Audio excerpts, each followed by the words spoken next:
할렐루야. 우리 서로 인사합니다. 사랑합니다. 축복합니다.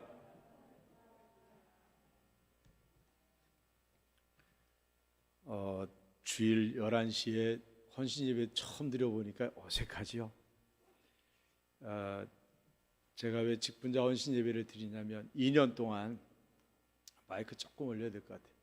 2년 동안 우리가 좀 침체돼서 오다 보니까 제가 목사인지 장로인지 권사인지 집사인지 이게 좀 많이 흐려지는 것 같더라고요. 그래서 그래도 하나님, 제가 목사이고 제가 장로이고 권사이고 집사입니다.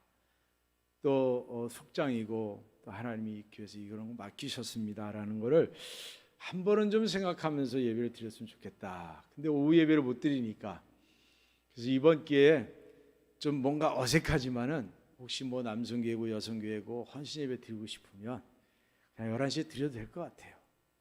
그렇잖아요? 얼마나 좋아요. 그냥 참 감사하고 제가 제 마음이 그냥 이렇게 하나님 앞에 그렇게 드리고 싶어서.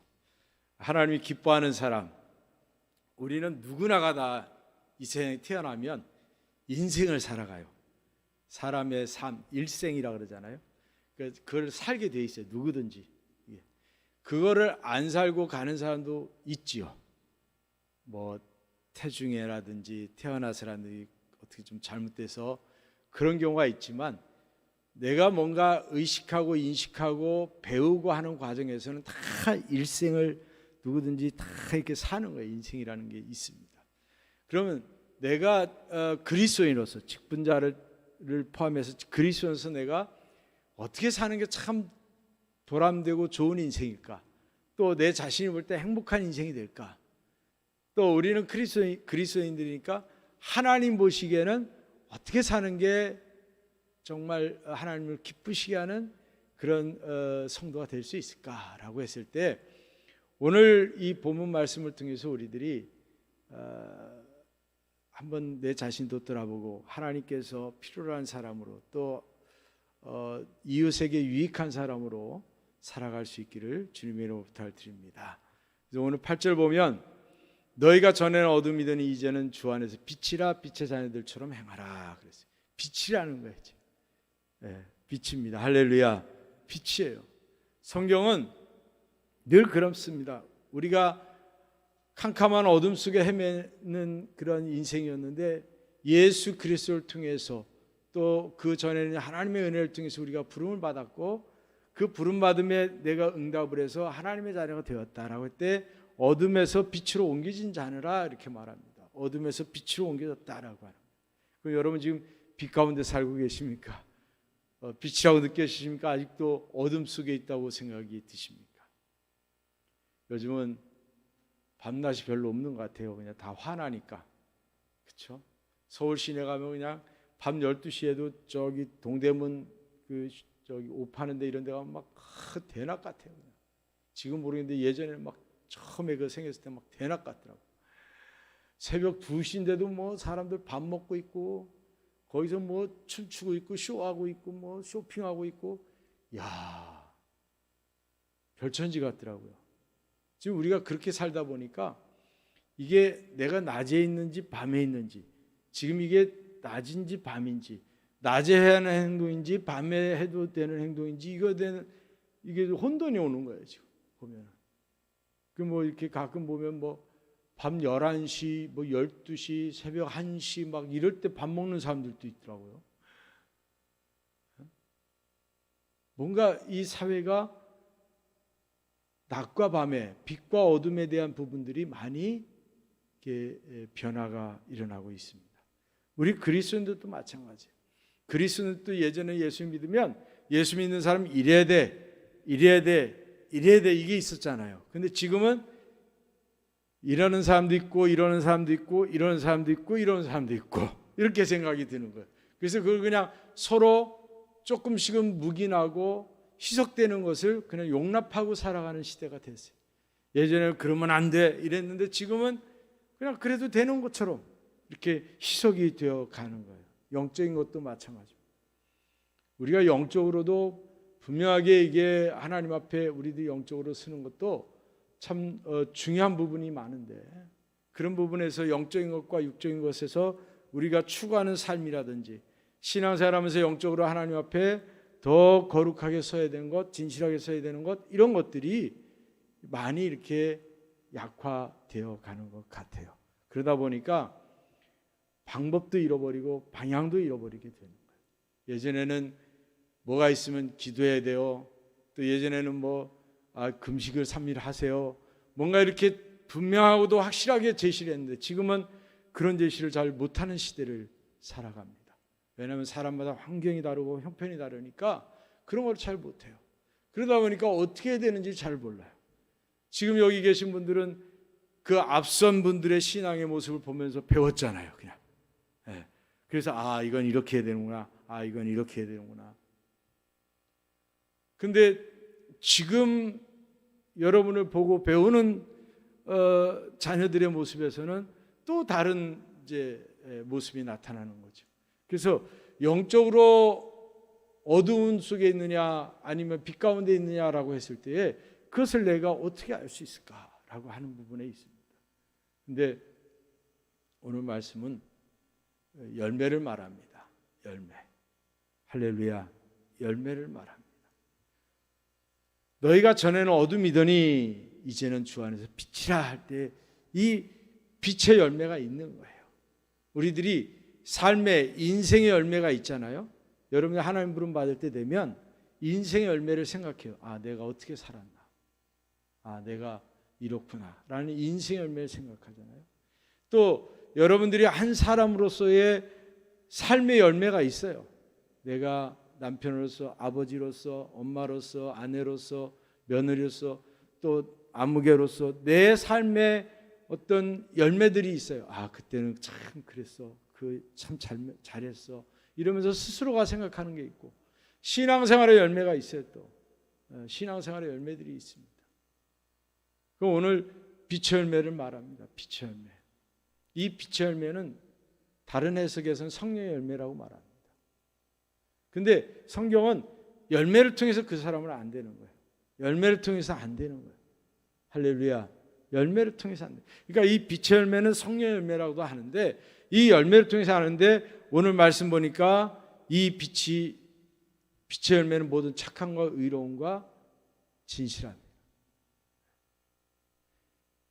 하나님에 대해서 내가 착하면 그 열매로 이웃에게 착한 자가 되는 거고, 하나님에 대해서 의로우면 내가 그 열매로 이웃에게도 의로운 자가 되는 거고, 그렇죠? 진실함도 마찬가지예요.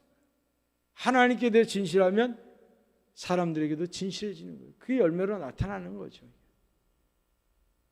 열매로 나타나는 거예요. 그러니까 우리가 착함이나 의로움이나 진실함에 대한 부분을 어렵게 생각하지 마세요. 내가 하나님께 대해서 그렇다면 이게 삶에서 열매로 나타난다는 거예요. 그러니까 이웃에게 내가 착해야지, 이웃에게 의로워야지, 이웃에게 진실해야지, 이렇게까지 안 해도 하나님께 대해서 내가 그렇게 하면 이웃에게 그것이 드러나게 되어 있다는 거죠. 할렐루야. 그게 드러나는 겁니다. 그러니까 우리는 이 빛의 열매, 이 성령의 열매를 맺어야 되는 거예요. 우리 그리스도인들은. 특히 이제 직분을 받은 자들은 그것을 해야 되는 줄로 믿습니다. 내가 하나님 앞에 직분 받은 것이 얼마나 귀한지 몰라요. 사실은 귀한 거예요. 요즘은 흔하다고 생각할지 몰라도 귀한 거예요. 여러분들이 물이 흔하잖아요. 물이 끊어지면요, 그 흔한 물이 귀하게 되잖아요. 뭐든지 그래요. 지금 어디든 마음대로 가서 마음대로 먹고 누구를 만나고 마음껏 다닐 수 있는 것이 그 전에는 귀하지 않았어요. 맘만 먹으면 됐어요. 근데 지금은 자유롭지 못해요. 그게 귀한 것이 되는 거예요. 귀한 것이 되는 거예요. 특히 외국에 있는 자녀들이나 이런 관계 속에서는 보고 싶어도 잘 못 보잖아요. 언제든지 비행기 타고 가면 된다고 생각했는데 이제 그런 게 아닌 거예요. 여러분들이 이웃에게 착함을 드러내고 의로움을 드러내고 진실함을 드러내는 삶도 그냥 내가 그냥 하면 되지라고 생각할지 몰라도 그걸 못할 때가 있을 수 있어요. 지금 죄송한데 연세 많은 분들이 갇혀갖고 이렇게 면회도 못하고 이런 분들 계시잖아요. 전화만 하는데. 그런 분들은 하나님 말씀을 전하고 싶어도 참 어렵잖아요. 내가 평생을 살면서 꼭 해주고 싶은 말이 있는데도 그게 참 어렵잖아요. 여러 가지로. 뭔가 기회가 다시 못 올 것 같은 거예요. 지금 2년 동안에 자녀를 못 보고 돌아가신 분들도 아마 여러 되실 거예요. 우리나라를 보면. 그분들이 그럴 줄 어떻게 알았어요? 그냥 언제든 찾아올 줄 알았지. 내가 전화만 하면 이번 주에 와라 그러면 네 하고 토요일 날 딱 올 줄 알았는데 어느 날 보니까 못 오는 거예요. 기다리다 그냥 떠나시는 거죠. 제가 목회하면서도 그런 거예요. 된장찌개 끓여놨는데 그 된장찌개 주인을 잃어버리는 거죠. 평생 잃어버리는 거예요. 요양원에 가시니까 된장찌개를 그냥 버려야 되는 거죠. 아침에 드시고 점심에 드시려고 그랬는데 주인을 잃어버린 거죠. 우리들이 직분자로서 그리스도인으로서 살아가면서 하나님 앞에 내게 기회가 마음껏 있는 게 아니라는 거예요. 내게 허락한 시간에서 잘할 수 있기를 바랍니다. 할렐루야. 근데 뭐를 해야 되냐? 열매를 맺어야 된다. 그래서 착한 열매를 맺으십시오. 하나님께 착하면 이웃에게도 착합니다.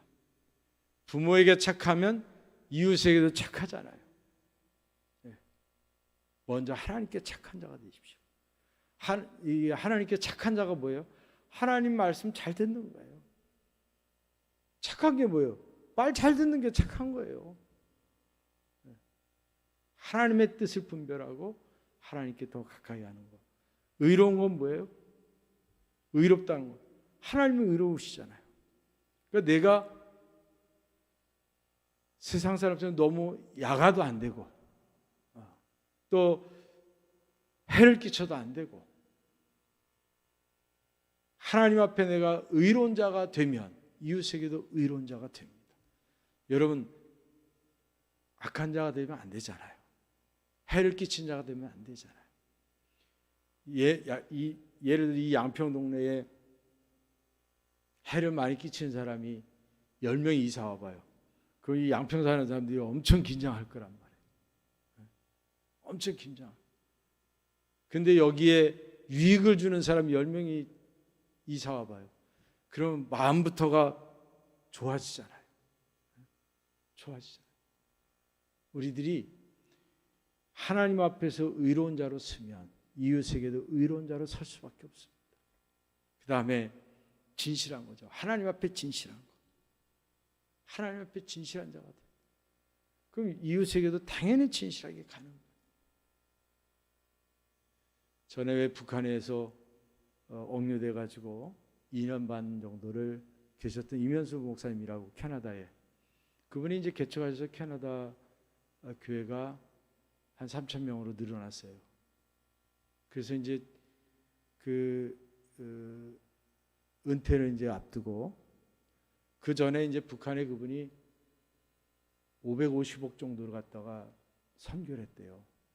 뭐 필요한 것들 막 그 교회에서 갖다 하고 했는데 하여튼 한 분의 실수로 인해서 이분이 이제 거기에 억류돼서 수용소에 갇히게 되고 2년 반 동안 계셨는데 이 목사님이 간증이 뭐가 있었냐면 목회를 이제 이렇게 개척해서 이렇게 크게 되다 보니까 자기도 모르게 이제 조금 나태해지는 게 있으니까 하나님 제가 수도원 들어가서 좀 뭔가 마음을 좀 정돈했으면 좋겠다는 마음을 가졌을 때요.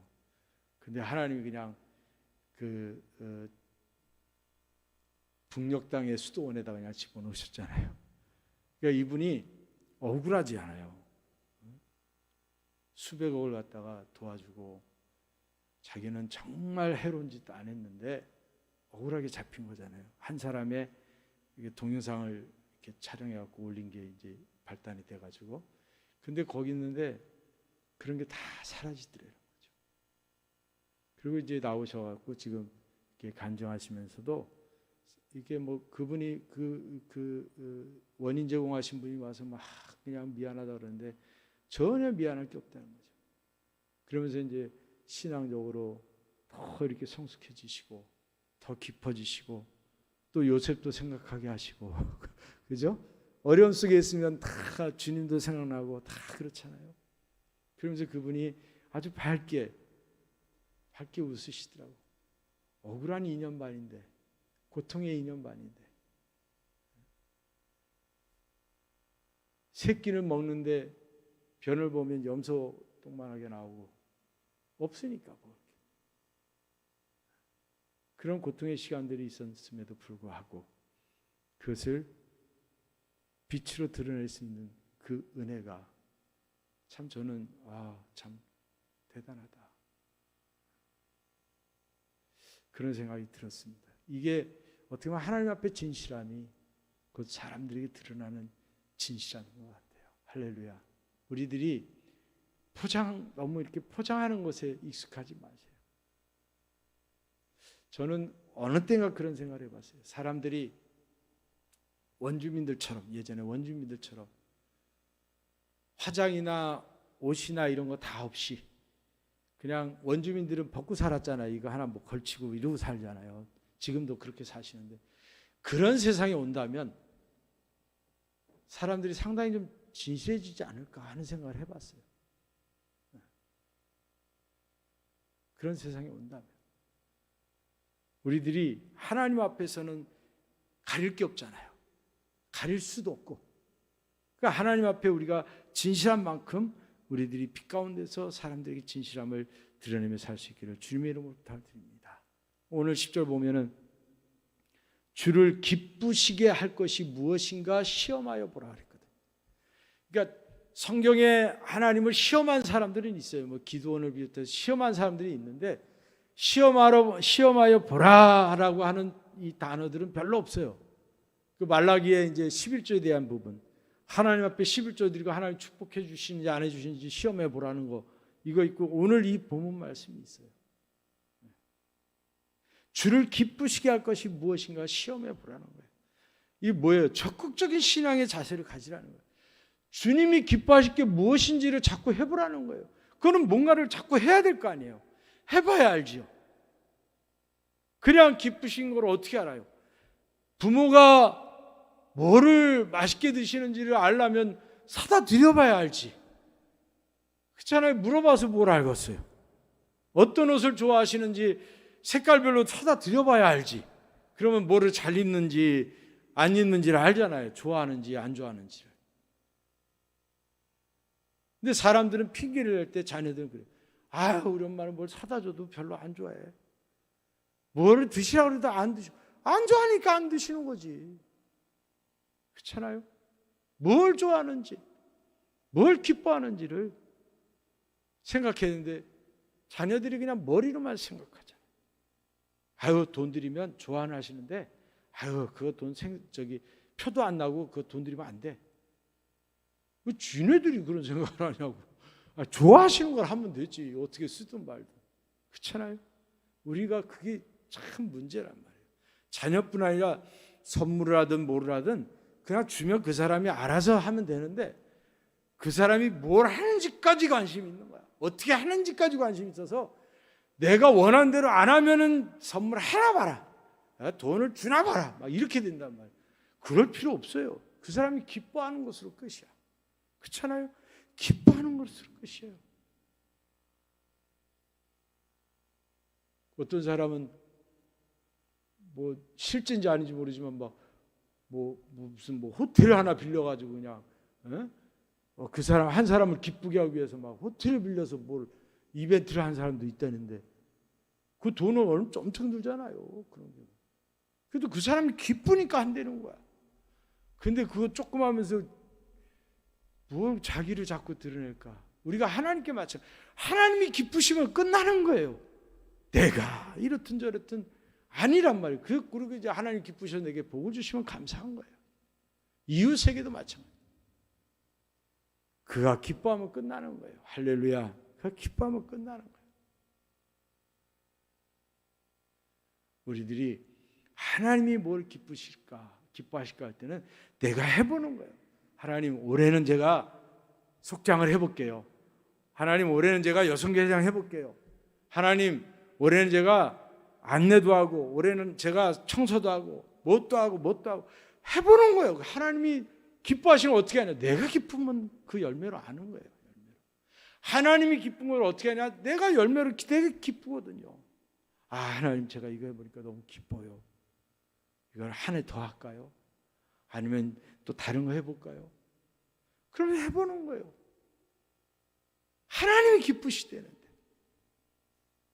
그럼 이제 하나님이 기쁜 걸 조금 감지할 수 있는 게, 목사가 기뻐하면 조금 감지가 되잖아요. 내가 기쁜 건 확실히 감지가 되는 거고, 열매로. 우리들은 내중심적인 신앙생활이 많단 말이에요. 직분자들, 특히 목사도 그렇지만 자기중심적인 게 많아요. 내가 싫으면 싫고 좋으면 좋고, 저건 마음에 좀 안 들고, 저 사람은 그렇고 저렇고. 아니에요. 그냥 좋은 거. 여러분, 이제 명절이 얼마 안 남았지만 부모는 모든 자녀가 오는 게 좋잖아요. 싸웠어도, 자식끼리 싸웠어도 다 오면 좋잖아요. 제가 오면 나 안 와. 아이, 기분 나빠. 아이, 빨리 가야지. 이거 부모가 안 기뻐하는 거잖아요. 그죠? 안 기뻐하는 거예요, 다. 근데 우리는 그 속에서 내가 그게 의라고 생각한단 말이에요. 예전에, 아주 옛날에 읽었던 예수님이라면 어떻게 할 것인가, 그런 책이 있었거든요. 거기에 보면 사업하는 사람은 이렇게 하면 주님이 기뻐하실까? 정말 이거를 예수님이 하셨을까? 뭐 이런 고민을 하는 거예요. 책의 내용은. 그럼 우리들이 모든 것을 가정 안에서는, 아, 부모가 좋아하실까? 여기에 초점 맞추면 별로 어려움이 없어요. 애들이 좋아할까? 여기보다는 부모가 좋아하실까? 기뻐하실까? 그러면 되는 거예요. 신앙 안에서는 뭐예요? 하나님이 기뻐하실까? 이렇게 하면 되는 거예요. 단순해요. 근데 거기에 많은 날개 또 가지들을 펴가지고 생각을 복잡하게 하니까 이게 이런 것 같고 저게 저런 것 같은 거지. 진리는 단순한 거예요. 하나님이 기쁘시면 되는 거예요. 가정 안에서는 부모가 기뻐하면 되는 거예요. 그래서 11절 말씀은, 너희는 열매 없는 어둠의 일에 참여하지 말고 도리어 책망하라 그랬어요. 그 일에 자꾸 어둠 속으로 가지 말라는 거예요. 빛의 자녀니까 어둠 속에 자꾸 빠져들지 말라는 거예요. 내가 빛인데 어둠에 가서 밝힐 수 있으면 좋아요. 그런데 인간이 약하기 때문에 빛을 갖고 있지만 어둠 속에 하면 자꾸 빛의 그 능력이 잃어버린단 말이에요. 그래서 나도 모르게 어둠 속에 잠기게 되는 거죠. 빛은요, 드러내는 겁니다. 그렇죠? 빛은 드러내야 돼요. 빛을 이렇게 감춰버리면 안 돼요. 뭘로 덮어버리면 안 되는 거예요. 덮어버리면 안 돼요. 그럼 빛이 있으나 마나죠. 후레쉬를 딱 비추면 딱 이렇게 비춰야지, 그것을 이불로 싸버리면 의미가 없어요. 밖에. 우리들은 빛이잖아요. 우리는 드러내는 삶을 살아야 돼요. 주님의 이름을 부끄럽게 생각하지 않으시길 바랍니다. 할렐루야. 주님의, 내가 예수님 믿는 것을 드러내는 삶을 사시라는 거예요. 드러내는 삶을 사시라는 거예요. 자꾸 이렇게 숨기지 마시고 드러내시기 바랍니다. 빛은 비춰야 됩니다. 할렐루야. 그리고 빛은 어둠과 같이 갈 수 없어요. 단순한 것이 진리입니다. 그리고 빛이 있으면 어둠이 물러나는 거예요. 여러분, 두려워하지 마세요.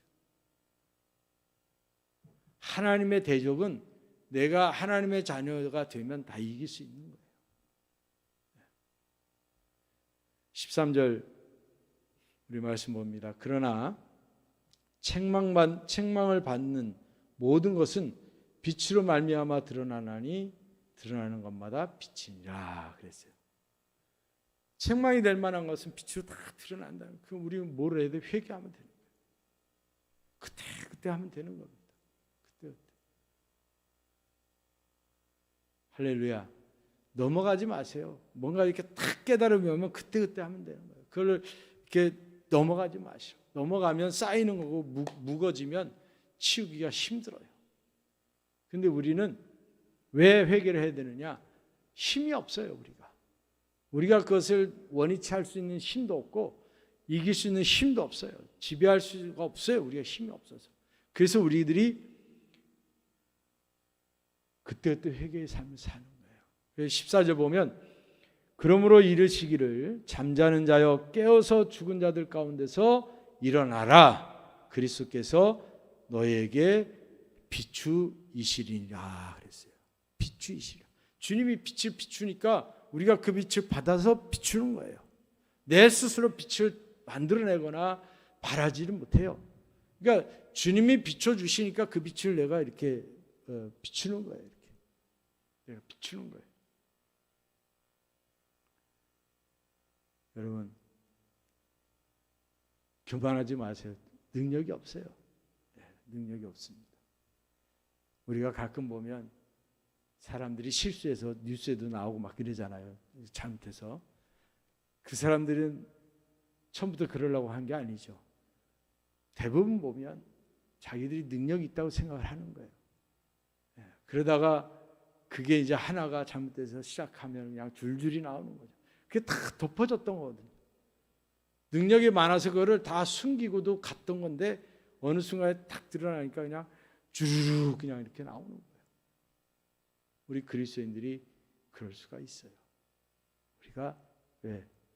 우리가 만약에 우리가 스스로 빛이 될 수 있으면 주님이 필요했겠습니까? 그렇죠? 예수님이 이 땅에 오실 필요가 없었겠죠. 내가 스스로 노력을 해서 빛이 될 수 있으면 그게 필요가 없겠죠. 여러분 우리는 다 빛의 자녀이고 빛의 열매를 맺어야 됩니다. 또 특별히 여러분들이 직분자들이시고 또 직분자의 그 직분자를 포함한 모든 걸 그리스도인이라는 거죠. 하나님의 자녀인 여러분들. 그런 상태는 빛을 비추며 살아야 됩니다. 특히 어둠이 강할수록 빛을 비춰야 되는 거예요. 어둠이 강한데 빛이 없으면 정말 어려워요. 옛날에 깜깜한 날 보세요. 깜깜한 날요 후레쉬 약하면요 진짜 집어 던지고 싶어요. 그런데 안 보이니까 아쉬운 대로. 근데 이 세상이 좀 희미하게 약간이라도 좀 훤하면 빛이 부족해도 갈 수 있지만 이 세상이 자꾸 더 어두워지잖아요. 그럼 절대적으로 빛이 필요한 거예요. 깜깜해봐요. 하나도 안 보여요. 어떻게 보면 자꾸 그렇게 가는 것 같아요. 세상이 더 어려워지는 것 같아요. 다시 전쟁이라는 것이 지금 세계 곳곳에 많잖아요. 자연재해도 많잖아요. 여러 가지. 이게 생각해 보면 경제적 손실을 생각하면 엄청난 거예요. 지금. 세계가.